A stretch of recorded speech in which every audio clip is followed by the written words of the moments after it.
Hey everyone, this is Rushlock, and we're going to take a look at Ashterothi's video about expensive supers and why it's good for the game. Obviously, this will be an unpopular topic for many, but I think Ash makes some good points in here. We'll break down the points I don't agree with, but we're also going to watch this video at 1.75 speed to get through it more quickly, and here we go. If you just look at the capital core temperature regulator, it requires somewhere between 2 to 4 billion, depending on how the markets have been, ISK to just build that one component. And so you're not going to get dreads under 3 billion when a single component of it is $1.5 billion, right? 3 billion is less than cost to build a dread right now. Why would they do that? Because they don't want you building dreads. You can still build dreads. It's like a soft cap on the building of. This is exactly the point. You've got a lot of people freaking out about how expensive caps are now and how they're not quote unquote worth it and so on and so forth, and they're correct. And that is exactly the intention. I think Ash gets to this in a moment, but if CCP could, all right, if there were a fantasy land where they could just yoink out all the capital and Titan proliferation for the last several years, they would do it.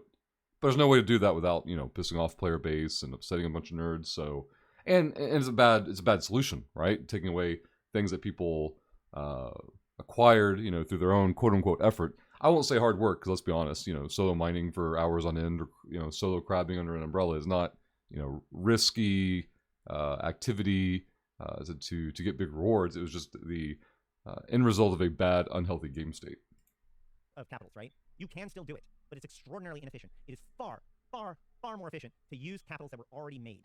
Use and thus destroy capitals that were already made. CCP at any time could reduce the price, the cost, or increase the availability of construction of capitals and basically open the floodgates to allow people to build them profitably again. But I'm going to just say this directly. As far as I'm concerned, the fact that capitals are unprofitable to build right now was the fucking point. And it might stay that way longer than everything else. That's true. Like, when players identify, like, look at this, incredibly heavy tuning of a certain aspect of the game. What is CCP thinking? They don't play this game. They don't know what they're doing. They do, right? More often than not. Do mistakes get made? Of course. We're talking about the general rule, not the exception. People always want to clamor to the exception that supports their narrative and not pay attention to the general relevance to the overall accuracy of the point. CCP doesn't want you building capitals right now. They've got a huge stockpile in caps in game that they want to see dwindle, and there's also a wagon before the horse element here where, okay, great, the faucet of capital production has been slowed. Now what are you going to do about the stockpile? And if things are left alone, will they eventually dwindle? Possibly, but you're putting that decision in the hands of the player base. And the only way that players will risk and then explode currently existing capitals is if there's an objective or a conflict driver that they feel, quote unquote, they must interact with. And that currently does not exist. The new cap site is currently worthless. The new Explo sites that drop cap components, like the current value of them, the ones I'm aware of. I could be completely ignorant on this. If you have data of a certain type of site that's dropping lucrative drops, share it. But as far as I know, the new Explo sites drop like a 6 mil value item, and who cares about that? Like, that's not gonna be worth the effort reward ratio. But yeah, Ash is gonna go deeper into like the whole idea of stockpile, and like going after stockpiles is good, but you actually have to go after them. They've stopped the bleeding. Now what are you gonna do to take out the caustic, toxic element out of the problem? How are you gonna get people to undock them and take them out? Because the new PvE site is trash in terms of a person who looks at it from a cost effort reward ratio. It's not worth it for them to do so. And so how is CCP then going to introduce a conflict driver to get people to want to, or honestly, I less about want and more about need to get them out there. And that means people will be pissed as they lose their capitals, but you're going after the stockpile. So if you're not aggressively pursuing the stockpile, what's the point of all the changes? I think if anything, they should fix the faction stuff. And I assume that we will see a correction of things. We already see the capital parts now being dropped in the new exploration sites, which will give a Crew makes a good point here. So basically, you're telling them to sell. He's going to say yes, basically. Like, yeah, if you're sitting on caps and you've got a stockpile, CSP, it wouldn't achieve the overall goal of tearing down the stockpile, but a redistribution of them would be fine too. But obviously, when you sell caps, you're usually selling them in house. You're not selling them to future potential enemies. Alleviate some of that pressure. We see the R4 moons having added into them the other parts that are needed, the PI that's needed for them to be able to do the reactions and build the stuff that's needed for battleships and capitals. and I can only assume that they're going to be doing more. So capitals are going to be able to be built again soonish. But like, let's stop surprise Pikachuing that like capitals are hard to build right now. That was the This is it. Like, whenever you see the reaction posts on the subreddit or forums or things like that, and you know, I can't believe CCP did this. It's so shocking and terrible. You're seeing somebody who doesn't understand the game, or, and this is possible too. I guess this is an outlier, but there'll be a few like this. They do understand, but they want to get your empty vessel, empty-headed line member to react to their outrage, right? Like, you know, guys, we've been affronted, we've been attacked by CCP. This is totally unacceptable, and I'm angry, therefore you should be angry. And so then you get like an echo chamber of people who are aligned with you already, agreeing with your point, even though they have absolutely no understanding of the core concepts. the fucking point. That was the fucking point. If CCP could have just turned off capital production for 2 years, I'm sure that they considered it. I think we touched on that earlier. Like, if they could just go and come out, or turn off the capacity for production at all, it was considered probably, and then thought, yeah, well, of course we can't pull that off. I have 2 nags and a Nidhogger that I used to rat in. Yeah, no, seriously though, if you have a capital and you can sell it for the market price right now, it's definitely a really good time to sell. Yep, get it out. But how you? I mean, who's going to buy it? And then no one undocks their capitals at all. Go look at the kill board though. People have been undocking their capitals. There have been plenty of capitals used and destroyed in the last 2 years. Now that's the point that like I would probably contend. Like, what is plenty? If plenty, or if enough capitals had exploded in the last 2 years, stockpiles wouldn't exist. So enough, and I'm not saying that's what Ash means. Ash isn't saying enough. He's just saying plenty, as in my opinion, it's like taking the exception and not the rule. Are caps blowing up? Sure. Is a relevant number of caps blowing up? Nope. Not in the slightest. And I think this is one of the points we disagree on. But I think he was just trying to make the point that like the narrative that nobody's undocking caps and nobody's losing them is inaccurate. I would argue that it's a lack of a relevant number of them doing so.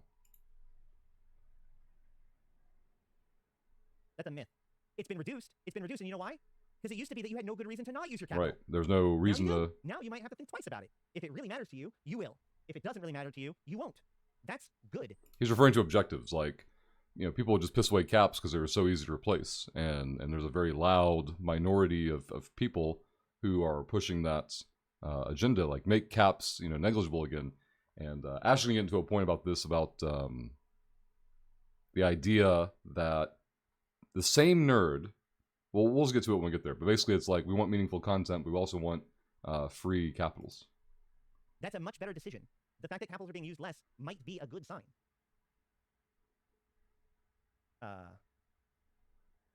Sold your 2 Nidhoggers and a Jump Rider made out pretty good? Yeah. Somebody asked earlier if the compression changes would affect hauling. I don't know, man. If anything, I think it'll actually help hauling. So no more carrier routing. That's the thing, dude. More like quality still, of life. Like, people are still out there doing stuff in their capitals. In fact, they just introduced the new Dread thing for the new Rogue Drone site or device that uses capitals. And you know what? It isn't like a million. The Rogue Drone thing, doesn't that like give the mutaplasmids or muta whatever for making mutated drones? And it's like that'll be super in demand initially. Like, is that going to be a big enough hook to get caps undocked and then at risk? Maybe, maybe not. Like, don't umbrellas still exist? So, like, who's going after them? Of them being done a day, but they are being ran. Like the idea that no one's using their capitals is an absolute falsehood. It's just, but it's more of a big deal when you do. It's an exaggeration. Not a bad thing. Someone just lost 125 billion is faction carrier. Exactly. I mean, outlier. Like, not enough to matter. I don't know. Get sucked by the ESS. Here's gonna go over like some point about like what? Somebody's arguing about bounties mattering. The value from the bounties will get taken by the ESS the same as any other bounty, so it's the same as ratting for the same amount as bounties. Like taxed. The mutaplasmids and stuff that you get out of that are not ESS-able. It's hard loot. Raw things, and they are the only source for drone mutaplasmids. So I can only assume that that's going to make them pretty valuable. The biggest issue I have with all this is that they're that have capitals. So Ninja Hub actually gets into a good point here, and like Ash is going to get like off topic or you know go shoot off onto a rant, but you'll see in a second. Now are much stronger positions now because anyone wants to get true. Capital if you have caps now, is that a huge disadvantage? It is true that it's like okay, well everybody who already had a capital, congratulations, that just became more valuable. And if you don't, you're fucked. Ultimately, like of all of the solutions.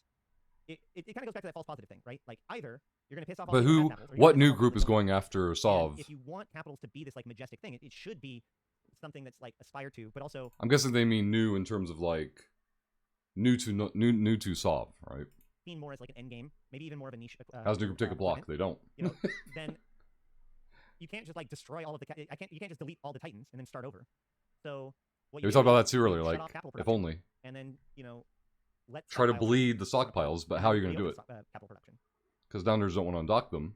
How does a new group take on a So you block? have to force someone How into a did a new group situation take where on they a block would. before?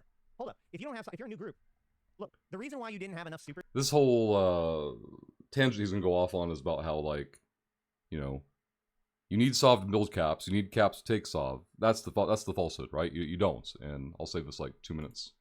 worth fighting over it, they can have it, right? It's just 1 or 2 systems. Who gives a shit? That's how you get your foothold. Like, if your notion is that you need to be able to fight super caps to get null sec space, here's my question for you: how do they get the fucking super caps?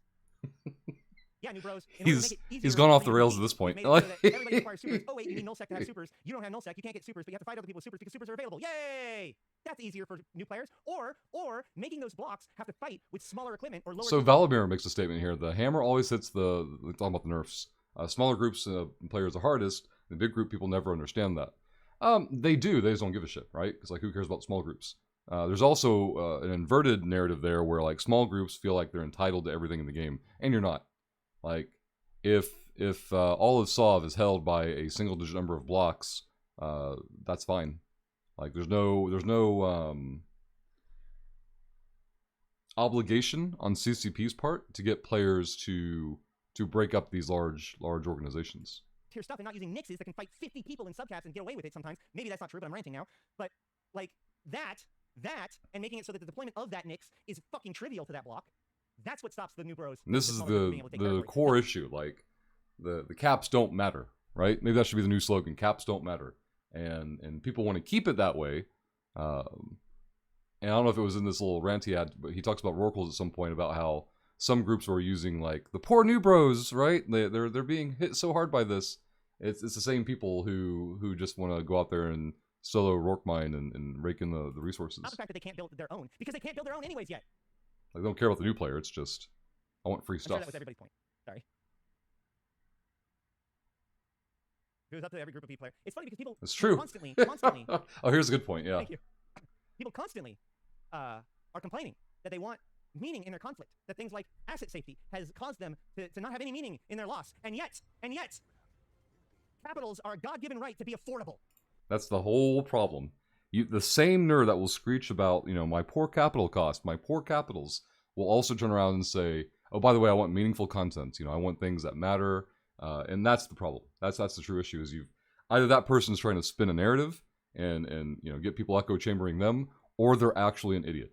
There's only 2 possibilities. If you hear somebody complaining about cap production costs, like, either they've got their own skin in the game and they're trying to manipulate others into thinking and agreeing with them to try and echo chamber CCP into being pressured to back off changes, or they're actually just not capable of understanding concepts of, you can't have, I think Ash says this in a moment, you can't have meaningful content or meaningful loss and ease of accessibility, just printing them like pennies. You can't have both.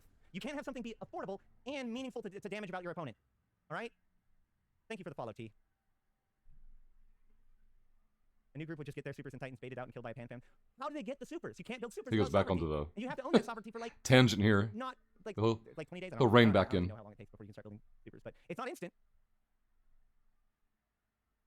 My point is Yes, that they difficulty already have is difficulty there. competing with someone who already has supers, and now those people with But the supers small can deploy those group- supers without having to worry about it because they're trivial for them. The quote unquote new group or small group was already fighting an uphill battle. Like, if they're gonna do it, they're gonna do it. To replace and impossible for the new group too, or at least. And yeah, like the established group would only commit capitals if they felt like it was their only like last ditch effort. Not impossible, but the only way that they can replace them is by buying them from the block that's trying to kill them. He's still wound up at this point. This notion that nerfing roque walls makes things harder for new bros Oh, because yeah, things are here more we go. expensive is ridiculous. It's a hijacking. You know what? I help a lot of new bros. And you know what? Scarcity helped a lot of true new bros. Why? Because to a guy who's in high sec, mining an adventure, or maybe dipping into low sec for a little bit of excitement, right? When that's his scale, guess what? That person's work just tripled in value over the last couple of years. Same This is the oh, hold on. thing. And it's all the same to him. There you go. So it's like the Thanos meme, right? The whole Thanos was right, or they'll never miss something they never knew existed. It's true. A lot of these changes are not going to impact actual new players because they'll never have existed in a game state that wasn't so unhealthy and terribly balanced for a decade. Like, this stockpile is not players' fault, right? I think there's a narrative there where A lot of times when the stockpiles and the player behavior is talked about, there's some kind of idea that blame is being put on the player base. Players and users behave in a system the way that will most benefit them, right? They're going to do the most efficient thing more often than not, speaking in generality. The stockpile exists because CCP made the stockpile, accessible and easy to get. Why would they not, right?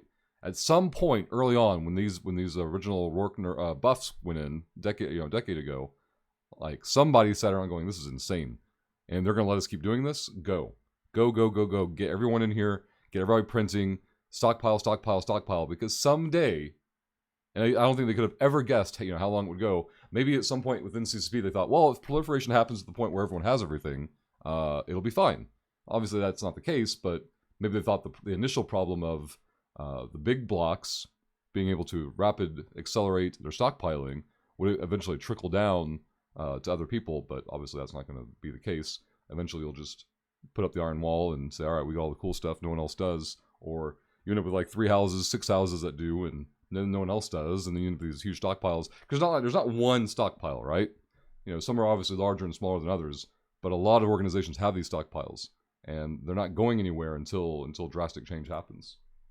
But the idea that oh, save the new bros, like if you hear someone making that statement, unless they have a different narrative than the majority of the vocal loud nerds, they're just trying to BS you into getting angry with them. It's like, what about the poor and the homeless? And they're just trying to drum up interest into you, getting behind their point.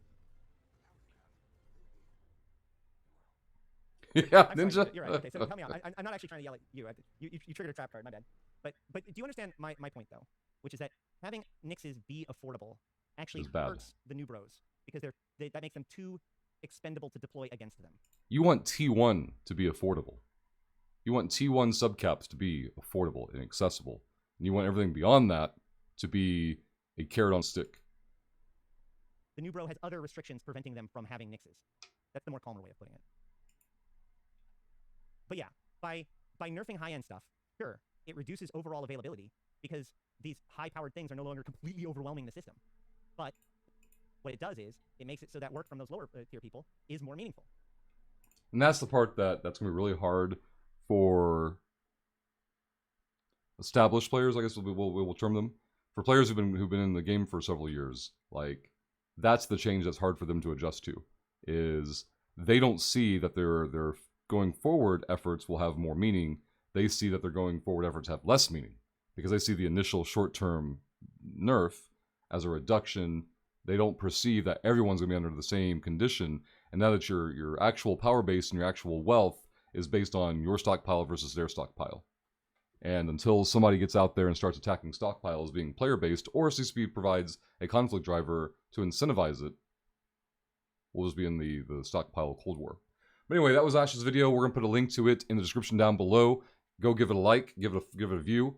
You can make some comments if you have any feedback. Definitely appreciate that.